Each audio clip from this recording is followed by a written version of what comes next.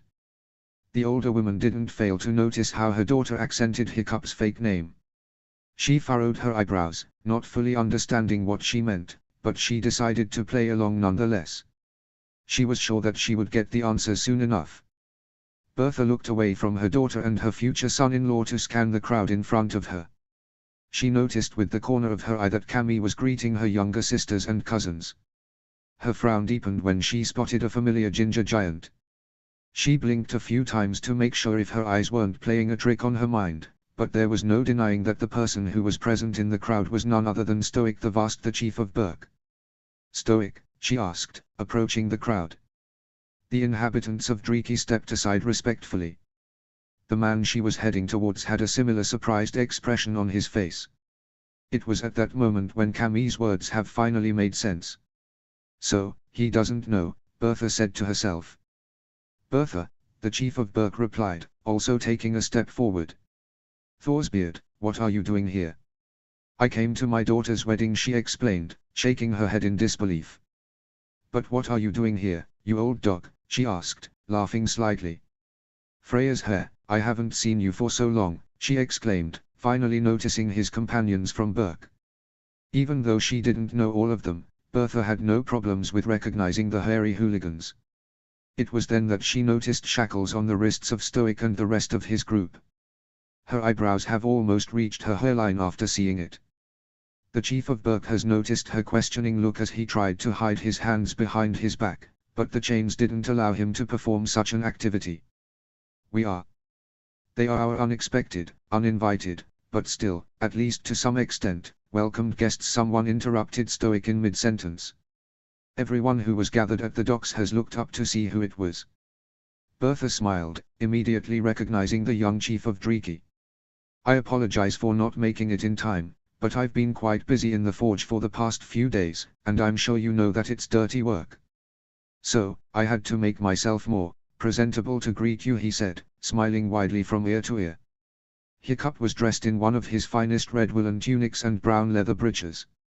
He had a large, brown belt wrapped around his midsection that was decorated with a few silver pendants.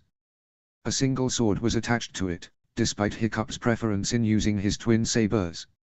A large coat was wrapped around his shoulders, and it reached all the way down to the ground. It was made out of white furs that, most likely, used to belong to bears.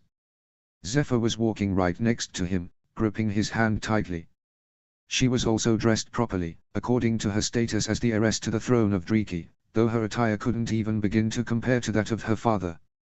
But still, she stood out from the crowd. Bertha didn't fail to notice a small axe that was hanging from Zephyr's belt. She smirked slightly at that. It seemed that her father was doing a great job at teaching her how to present herself to the newcomers. A large, black shadow was following the duo. The chiefess of the Bog Burglars quickly recognized it as Hiccup's Night Fury. She raised one of her eyebrows when she noticed that the dragon was walking with its head high as if it wanted to remind others that he was also part of the ruling family. Bertha's second eyebrow quickly joined the first one a few millimeters below her hairline when she recognized the familiar shape of Berk's blacksmith Gobber, walking right behind Hiccup, Zephyr, and Toothless. What surprised her even more, was the fact that his hands, as opposed to those of his companions from Berk, weren't bound. Riddery, she acknowledged him as he was making his way through the crowd. The inhabitants of Driki were quick to allow their chief to pass them by as he headed to greet their guests. A large smile appeared on the chiefess's face as well. "Bertha," Hiccup replied, standing in front of her. Simultaneously, they both raised their right hands and placed them at the other's left shoulder. "It's so good to see you." Likewise, she replied, gripping the younger man's shoulder tightly. She felt him returning the grip firmly. After a few seconds, they separated. I see that you still have your cunning tongue, Bertha commented, crossing her arms just below her bust. Hiccup smirked at her words. It's no surprise that these demons obey you so easily when you have Loki's speech. I'm still convinced that you are his offspring, she added with a chuckle. Hiccup laughed at that. It's good to know that my charm has not gone away with time, he replied, shaking his head slightly. Bertha laughed as well. I hope that your journey has been a peaceful one. It was, Bertha confirmed. And what about you? I haven't seen you for quite some time. And look at you. Last time I saw you, this, she said, grabbing Hiccup's facial hair a little too roughly. The younger man winced as she pulled at it. Was a lame excuse for a beard. Now you look more like a man. And I've heard you've been quite busy recently.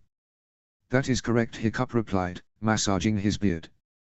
We've had some problems with Dager and his berserkers, but it's all sorted out now. So Eret mentioned in his letter, Bertha said. What happened exactly? Well, Dager flew out of here, Cammy chimed in, walking towards the two from behind Bertha's back. Eret, Heather, and the rest of the bog burglar women were accompanying her. He was taken away by the eagles, she added, faking innocence with her smile. Bertha raised one of her eyebrows at that. Eagles, she repeated, looking between her daughter and Hiccup. The young man rubbed the back of his head uncomfortably. The way he executed Dager was still a painful memory for him, though he was sure that it wasn't nearly as painful as it was for the man that he had killed. Yes, Heather confirmed. Our chief has presented my brother with a nice pair of wings, and he left Driki, the archipelago, and the entire Midgard for good, she explained, smiling maniacally. Bertha's eyes widened as the realization hit her. The Blood Eagle, she whispered, looking back at Hiccup. The man's previous confident attitude was quickly reduced to rubble as he was averting his gaze to look anywhere but at her. That must have been a sight to behold, she said, nodding her head slightly. Well, I guess it doesn't matter how he died. It's a good thing that the archipelago won't suffer from that madman anymore. Right, Hiccup muttered. Now, I'm sure you must be tired from your voyage, he said quickly, attempting to change the topic. I suggest we head to the Great Hall and discuss things over a mug of ale. That's the best proposition I have heard in the last few days, Bertha replied with a laugh that was mimicked by the others gathered around. Ingrid. Hiccup called out, turning around to face the crowd that was watching the interaction. A woman in her mid-40s stepped forward. Show the newcomers to the guest halls. I'm sure they want to rest properly after such a long journey. Of course, Chief the Dreek's healer replied.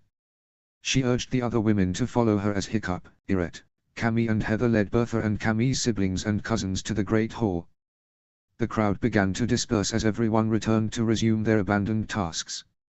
It didn't fail to escape Bertha's attention how Stoic and three young men from Berk glared at the chief of Dreeki with hatred written all over their faces, though the young man paid them no mind.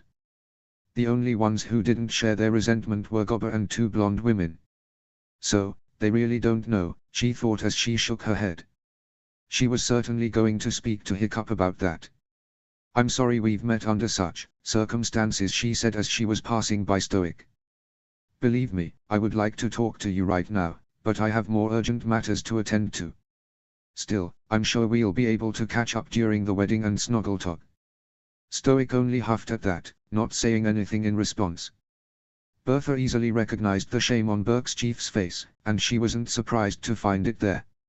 It was already a huge humiliation to be held as prisoners, and being seen by his ally in such a state only escalated that feeling. Bertha shook her head once again and followed the chief of Dreeki, making a mental note to ask him about everything that had happened recently in his village. Chapter 19. What is your father doing here, Hiccup? Bertha demanded an answer when they reached the Great Hall. She was standing in front of the young chief, her arms akimbo. She watched as he rolled his eyes at her question and let out a frustrated sigh. Bertha scowled at him. As I've said, Hiccup replied tiredly, sitting at his chair at the main table in the Great Hall. They are our uninvited and unexpected guests, he said as if it was a proper explanation. He thanked one of the barmaids who handed him a mug of ale. Others received the alcohol as well as they all sat down to discuss the incoming wedding. "Don't play with me," hiccup Bertha countered, taking a sip from her own mug. "Stoic is my friend and my ally, and I have the right to know why he a prisoner on your island." "Very well," hiccup replied calmly, pretending he didn't hear the anger in her voice. He wiped away a few droplets of ale that got lost in his beard. "Stoic and his group came here to ask for help with their little dragon problem. But instead of asking for it, they've attacked one of my scouts. If it wasn't for your daughter Andirette, Havara would have been killed. The Burkians have violated the Treaty of the Archipelago, and, since you are the chiefess, I'm sure you know what our laws say about such a transgression," he said, looking Bertha directly in the eyes. The older woman nodded slowly, understanding what he meant. "So, the fact that they were imprisoned and not killed shows that I have a good heart," he finished, crossing his arms on his chest. "You wouldn't have done this," hiccup Bertha replied, her voice lacked its previous anger. "You wouldn't kill your own father." "You're right, I wouldn't," hiccup agreed, placing the mug on the table. "But Stoic would," he added quickly, earning himself a surprised look from Bertha. "Your ally, and your friend, has ordered Gobba to assassinate me," he said calmly. It wasn't long before the great hall was filled with enraged shouts of his friends and shocked murmurs between the members of Cammy's family. "Then send them away right now," Heather exclaimed angrily, slamming her fist against the table. Some of the mugs which were standing there shook violently after the impact, threatening to spill their content on the wooden slab. "She's right," Cammy backed her up. "Only 2 houses remain to be repaired, we can do it easily ourselves. Order them to leave now, before the seashores freeze." "It's the last opportunity," Hiccup added, though he was much calmer than the 2 women. "The bays can become icebound any day now. It's a miracle that it hadn't happened yet." "The storms are already raging across the sea," Bertha countered, also joining the discussion. "Sending them away right now would mean a certain death for them, especially that Burke is at least 5 days of voyage away from here." "They should have thought about it when they decided to come to us," Cammy replied, looking at her mother with fire in her eyes. "They should have thought about it when they violated the treaty." "Enough!" Hiccup yelled, stopping the argument. "We're not here to talk about the Burkians," he scolded them. "They will stay here for Snoggletalk, that is my final decision," he announced. "And I can assure you that Gobba won't fulfill Stoic's order because he knows who I am. I've already talked to him about that, and he isn't a threat," he added when he noticed that Heather was going to say something else. "He may not be," Cammy agreed, shaking her head. "But Stoic doesn't know who you truly are, Hiccup. He can try to do something, and Snoggletalk will give him a perfect opportunity for that. If he tries anything stupid, then I will change my decision." Hiccup yelled back, silencing Cammy effectively. "For now, he hasn't done anything, and I expect all of you to respect my order," he said, looking at the faces of his closest friends. "I know that Stoic is your friend and your ally," he continued, looking at Bertha. "And, as long as any of the Burkians don't do anything stupid, I promise you, that they won't be harmed, but the fact remains that they are my prisoners. I respect you, Bertha, you know I do, and I hope that you will treat me similarly. If they behave properly, nothing will happen to them, but if they don't, I expect you not to interfere with our internal affairs," Hiccup said firmly, his voice wasn't leaving any room for argument. Bertha nodded her head reluctantly in agreement. "Good," he commented, sitting back at the chair. He wondered for a few seconds when exactly did he stand up. "Now, I believe we have much to discuss. I think we should move the wedding," Bertha suggested, agreeing to drop the topic of Stoic and the Burkians. "Snoggletalk begins on Soldigen 2 days after Freya's Dag, and I think that we should honor Freya's Day and hold the wedding right then." Hiccup nodded his head slowly. "I don't think we can allow ourselves to feast for 2 days more," Cammy commented after thinking for a few seconds. "I mean, we have a lot of supplies for the winter, but extending the Snoggletalk celebrations can prove to be disastrous. Especially that we have much more mouths to feed right now." "That is also correct," Hiccup agreed, rubbing his eyes. "Unless we move the Snoggletalk," he suggested. "I don't think anyone would object to an idea of starting the celebrations 2 days earlier," he explained. "Also, we've brought some of our food with us," Bertha added. "We didn't want to be a burden for you, especially that we will, most likely, spend the entire winter here," she added after noticing Hiccup's puzzled expression. After all, a lot of us arrived here. That's good to hear, Hiccup commented with a smile. Though I must admit, I am surprised to know that you planned to stay here for the entire winter. Don't get me wrong, I have nothing against it. It's just, it took me by surprise, he explained quickly. I bet that the seashores will freeze by the time Snoggletog ends, Bertha replied, crossing her arms. It surprised me that they didn't yet, but it will surely happen once the celebrations are over. Besides, I'd like to see my daughter a little more, she added, looking at Cammy. The younger woman smirked mischievously. You won't be seeing much of me for the first month after the wedding, Mother, she replied. Her smirk wasn't leaving her face. Heather chuckled slightly while Irette's face was covered with a deep blush. Hiccup stifled laughter and pretended to clear his throat while Bertha glared at her future son-in-law. Letting out a deep sigh, the chiefess of the Bog Burglars shook her head, attempting to calm herself down. The fact that I came here doesn't mean that I'm proud of your decision, Cammy, she replied. You are my oldest daughter, the heiress to the throne of your ancestors, she reminded her. And you cast it all aside because of a man, she said with a subtle trace of contempt in her voice. Yrsa can replace me, Mother, Cammy replied calmly, looking at her younger daughter. Besides, you know me. I've never been the one to follow the rules. I wouldn't have made a good chiefess. And I want to stay here, on Driki, because here I can live the life I've always wanted, one full of adventures. Staying on Bog would take that away from me, Mother. And I know I will be happy here. With Irette, she added after a moment of hesitation as she gripped tightly her fiancé's arm. Bertha sighed heavily again. And I am looking forward to this marriage because I know that it will undoubtedly strengthen the alliance between our two tribes, Hiccup commented, smiling from above his mug. He gulped some ale, letting out a deep, content sigh. Not to mention that having such a great warrior like your daughter in our ranks will be a huge benefit if war comes to us again, he added, doing his best to please Bertha with his words. His smile widened when he saw that he had managed to accomplish that. The Bog Burglars can always count on our help, whether in battle or trade. I can assure you that we won't turn our backs on you in your time of need. Likewise, Hiccup, Bertha replied, accepting the fact that her oldest daughter was going to stay on Driki. But I doubt we will be needing your help in battle, she added teasingly, lifting one of her eyebrows. We are better warriors than you. Hiccup chuckled slightly, nodding his head. I don't doubt that. However, we have dragons, he countered, smirking at the older woman. I'd say it gives us an edge. Right, the dragons, Bertha murmured, looking over her shoulder as if she was afraid that one of those creatures would attack her. It still makes me uneasy to know that you live with them, she said. Aren't you afraid that they would, go rogue one day? And start attacking everyone here? Not at all, Hiccup replied confidentially. But if they do, it's a good thing Irette used to be a dragon trapper, he added. I'm sure he will be able to save your daughters, but he said teasingly, earning himself a glare from Bertha. I would say that it would be her saving his ass, she countered. And I beg to differ, Irette chimed in. That's because you're an idiot, Cammy replied. Everyone knows that I'm a better warrior. Do you want to settle it right now, he challenged. Cammy raised her eyebrow at that.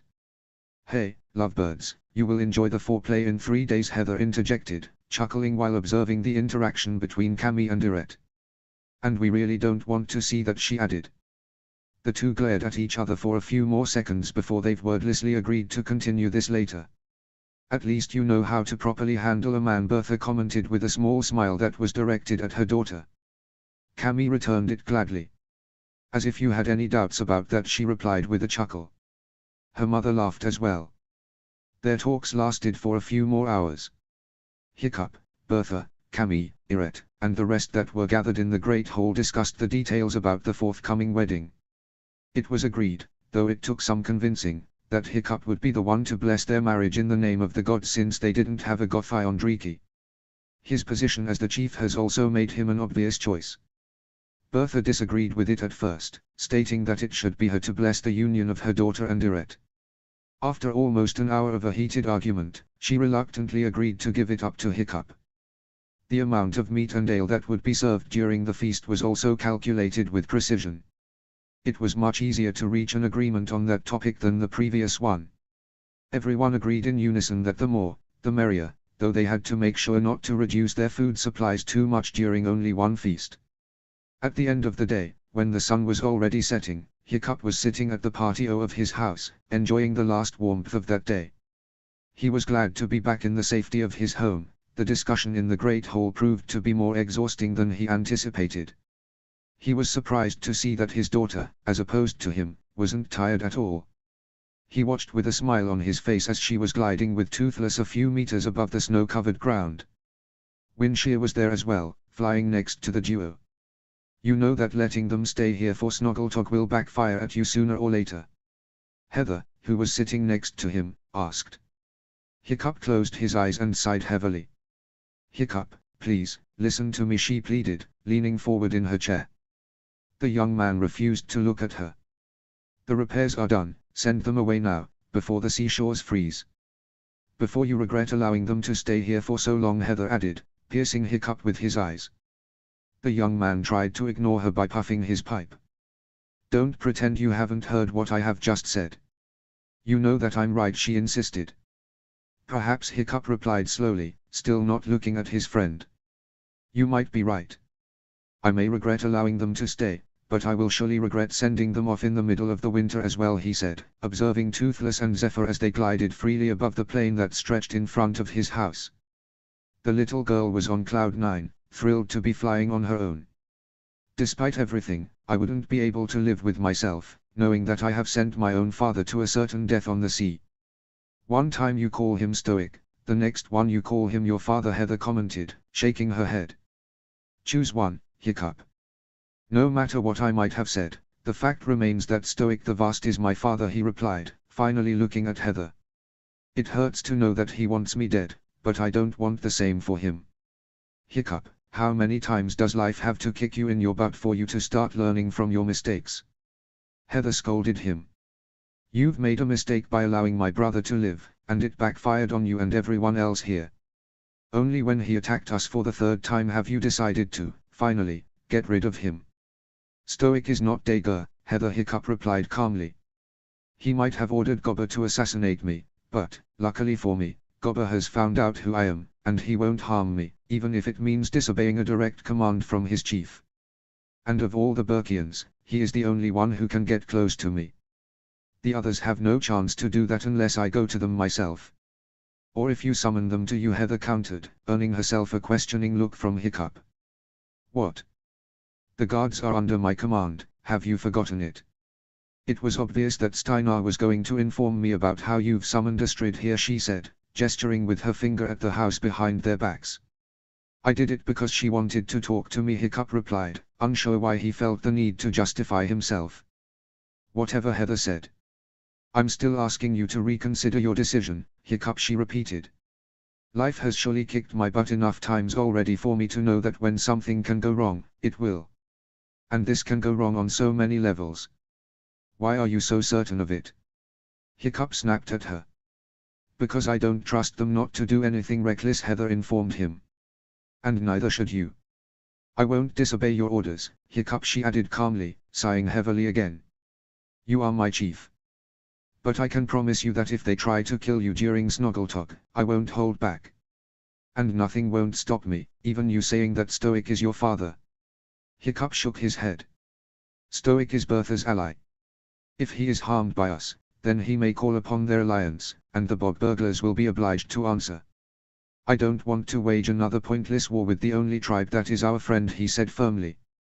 By the time Snoggletalk begins, Bertha will have a good enough reason to put the alliance with us first, she replied. Heather Hiccup moaned beggingly. Nothing will go wrong, he countered, trying to sound reassuring. He judged by her reaction that he failed at doing that. We've just ended the war with Dagur, let's enjoy this moment of peace while it lasts. I'm really looking forward to enjoying a quiet Snoggletalk without problems. I doubt that's going to happen, Heather replied with a smirk. You know, with Irette and Cammy getting married. Hiccup groaned heavily. Right, he muttered. It makes me regret the fact that Irette's house is so close to mine, he commented, looking in the direction of his friend's hut. I can only hope that they will keep it quiet, or at least try to do that. Cammy has never been the quiet one, Heather commented. I doubt she'd be any different in bed. I swear if they end up waking me, or Zephyr, up during the next month, I'll make Toothless redecorate their house in a few spots, Hiccup promised without a trace of humor in his voice. Heather chuckled slightly at that. And I wouldn't want to explain to her what certain noises mean. There are worse things than a child waking up to the sounds of sex, Heather replied with a chuckle. At least she won't walk on them, she tried to comfort him. Hiccup smiled, though it didn't reach his eyes. And you could have had a peaceful Snoggletog if you sent the Burkians away, she added, earning herself another groan from Hiccup. Fine, she said reluctantly after a moment of silence. I swear that I will try to be as friendly towards them as I can, as long as they behave properly, she added quickly. But I still stand by what I have said, I will act if any of them attacks you. I care for you, Hiccup, she said hesitantly, reaching over the space between their chairs. She grabbed his forearm. You are the brother I should have had, and you are the closest thing to a family that I've had in a long time. I'm not going to allow anyone to take that away from me. Not again. This must be the first time you call me that, Hiccup replied, chuckling hesitantly. He had to admit that he was surprised by her words. I thought you didn't want to have brothers anymore, he added. Before he knew what has happened, he was rubbing his shoulder on the spot where Heather's fist made contact with his body. He scowled when he felt that she punched him at one of the bruises that Astrid has left on his arm. I'm serious, Hiccup, she said sternly. You've always been good to me, ever since the first day we've met. You helped me with my family issues, and I will do the same for you if needed. Thanks, he replied, smiling at her gently. He was glad to see that Heather returned that smile. But I'm pretty sure that it won't be needed. If you insist, Heather said, leaning back in her chair. Tell me one thing, she spoke after a few minutes of comfortable silence. Hiccup raised his eyebrow, urging her to continue. Other than not wanting to send them to a certain death, why do you want to keep them here so much, she asked. I mean, if that was the only reason, they would be spending Snoggletog in prison. Hiccup sighed heavily again. I guess it's just nice to see them again, he replied hesitantly. Despite everything that has happened to me when I lived on Berk, I still have a few pleasant memories connected to that place. That's where I've met Toothless, after all, he said with a soft smile. And I have to admit that I enjoy working with Gobber again. I haven't realized how much I've missed bantering with him until only recently. And I promised him to tell my father the truth, Hiccup added in his mind, though he didn't dare to say it out loud. I see, Heather commented, nodding her head slowly. And I'm sure that a certain blonde shield maiden is also somewhere in those memories, she added teasingly, smiling widely when she noticed a small trace of blush making its way slowly onto his face. It's been 10 years, Heather, Hiccup replied, massaging his eyes.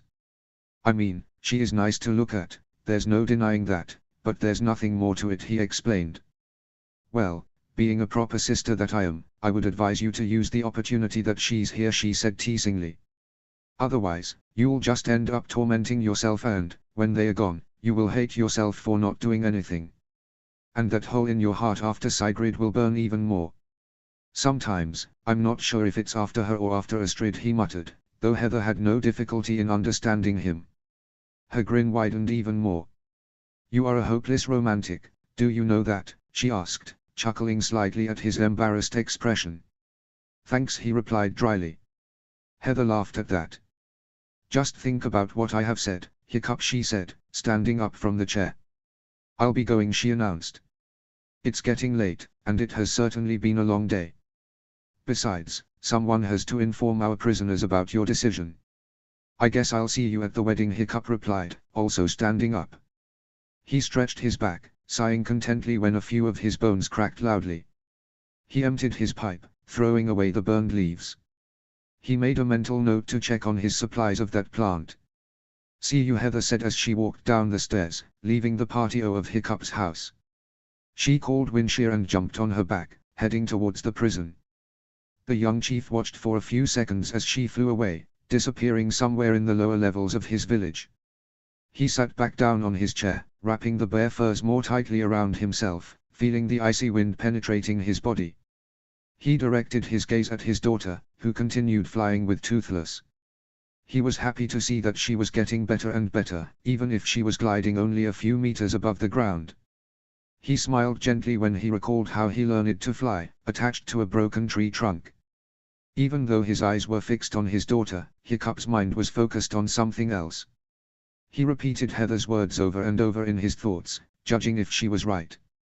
He was ashamed to admit that seeing Astrid again, after 10 years, has rekindled the feelings that he assumed were long gone. She grew more beautiful over the past decade, there was no denying that, and his childhood crush returned with full strength. Especially that Sigrid, his first, true love, was dead. He wondered for a few seconds what she would advise him if she could speak to him from beyond the grave. She would want me and Zephyr to be happy, he realized after thinking about it. He sighed heavily, closing his eyes. Their time together might have been short, but he got to know her well. She wouldn't want him to blame himself for her death for the entirety of his life, and she would certainly wish for their daughter to have a mother, a real mother which she could hug.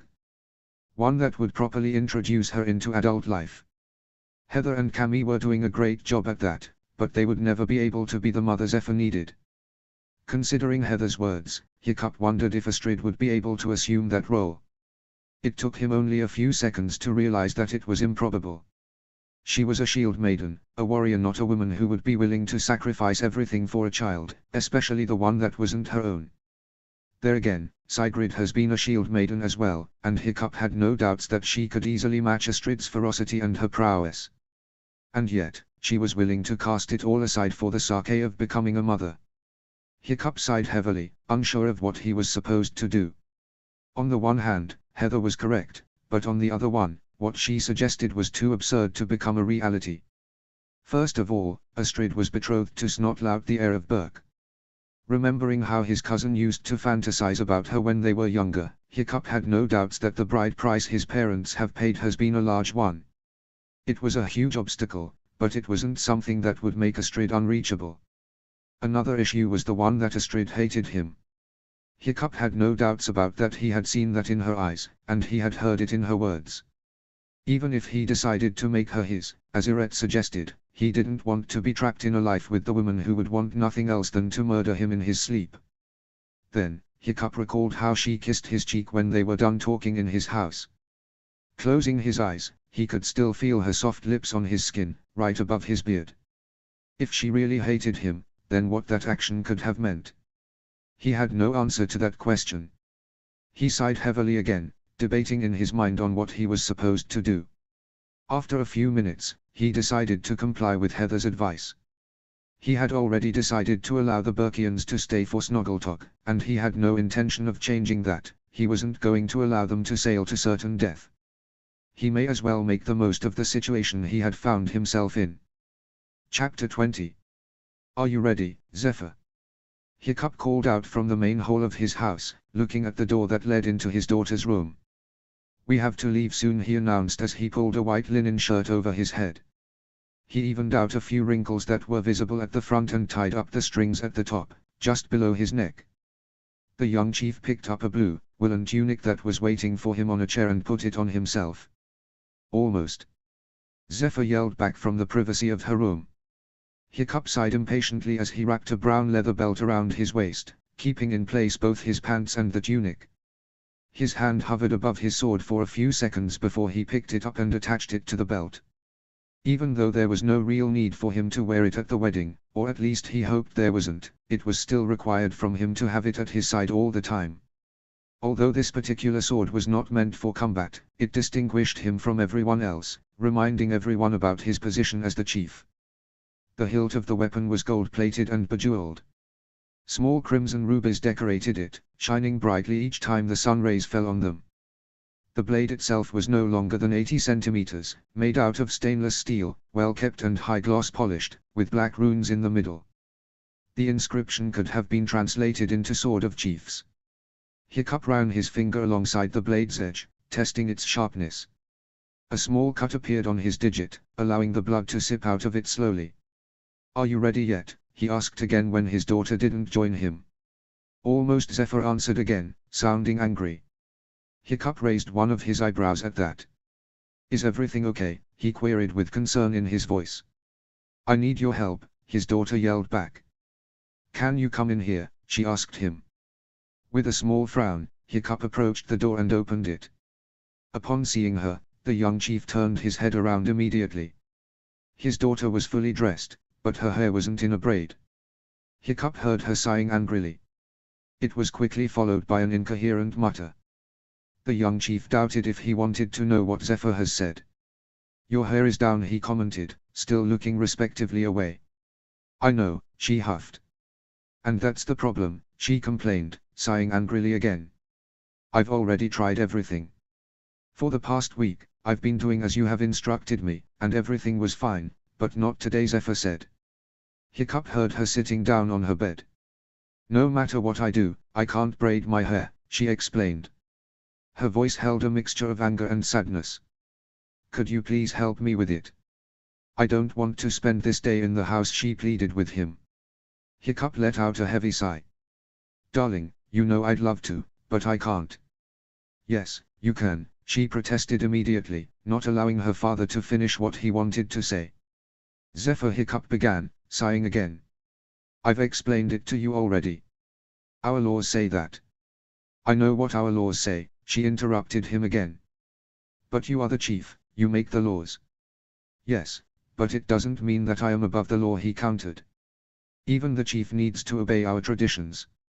If anyone knew that I braided your hair today." "And who's going to know?"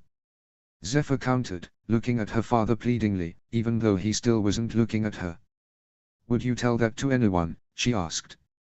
"I don't think you would, and I wouldn't either," she reasoned with him, earning herself another sigh from her father. "Please," she repeated softly. "I won't be able to go out today if I don't braid my hair. Please, Daddy, this one last time," she begged him. Hiccup groaned slightly, wondering about his response. He saw the reason behind Zephyr's words, knowing full well that she wouldn't be able to leave their house if her hair wasn't braided. This was the law. But, at the same time, their laws stated clearly that no one, other than her, could attend to her hair. Hiccup sighed heavily, resting his head against the wooden door frame. He could sense Zephyr's intense gaze on his back. "Please, Daddy," she begged again. Hiccup closed his eyes for a few seconds. "Screw our laws," he stated firmly in his mind. "What kind of father would I be if I allowed her to miss the wedding and the first day of Snoggletalk?" "No one can know about this," Hiccup said, finally turning around. He was rewarded with a happy squeal from his daughter. When Hiccup entered her room, Zephyr was still sitting on the bed, though she wasn't facing him anymore. Her back was presented to him, hidden behind a thick curtain of auburn locks. He approached her hesitantly, knowing full well that he was breaking their laws. Not only was he seeing her hair loose, but he was also going to touch it. Hiccup wondered for a few seconds what other people would have thought about him if they saw them at that moment. After a short while, he decided that it was no one's concern. Zephyr was his daughter, and he was allowed to help her when she needed it. Hiccup sat down behind her, grabbing most of her hair. With skill perfected over the years, he quickly separated it into 3 strands and began forming the braid. He smiled contently, feeling the soft locks between his fingers. Even though it has been only a week since the last time he touched her hair, it was then that he truly realized how much he missed that feeling. Following the instructions that he gave Zephyr on her 4th birthday, Hiccup quickly arranged the 3 strands into a beautiful braid that ended right above her waist. "Thank you," Zephyr said, turning her head around to look at her father. Hiccup smiled at her softly. "Wait for a second," he told her when his daughter tried to stand up. She obeyed him wordlessly, sitting back on the bed. Knowing that it was a special occasion, Hiccup decided to do something more with her hair. He pushed Zephyr's head slightly to the left, urging her to bend her neck. Once again, his daughter complied wordlessly. Picking up a small amount of her hair at the side of her head, Hiccup began forming another, although much smaller, braid. It wasn't nearly as thick or as long as the main one, but he was sure that the overall effect would be stunning. When he finished the braid on the right side of her head, he repeated the process on the left side, as well. Taken by surprise by his actions, Zephyr tried to look over her shoulder to see what her father was doing, but her position didn't allow her to see much.